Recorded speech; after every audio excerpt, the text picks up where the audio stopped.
ಹಾಗಾಗಿ ಈ ವಿಚಾರವನ್ನು ನೇರವಾಗಿ ಅಪರಾಧ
ನನ್ನ ಅಕ್ಕಂದಿಗೆ ಚುಚ್ಚು ಮಾತುಗಳನ್ನು ಕೇಳಿ ಸಹಿಸಿಕೊಳ್ಳುವುದಕ್ಕಾಗದೆ ನನ್ನ ಗಂಡನ ನಿಜ ವಿಷಯವನ್ನು ಹೇಳಿಬಿಟ್ಟನಲ್ಲ.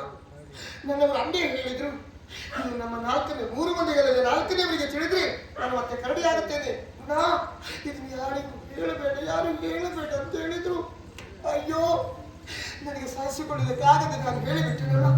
ಹಾಗಾದ್ರೆ ನನ್ನ ಸ್ವಾಮಿ, ನನ್ನ ದೇವರು ಕರಡಿಯಾದೆ. ಅವನಿಗೆ ಆಪತ್ತು ಸಿಲುಕಿತ್ತು ಅಂತಾದ್ರೆ ತುಳಸಿ ಗಿಡ ಮಾಡುತ್ತದೆ.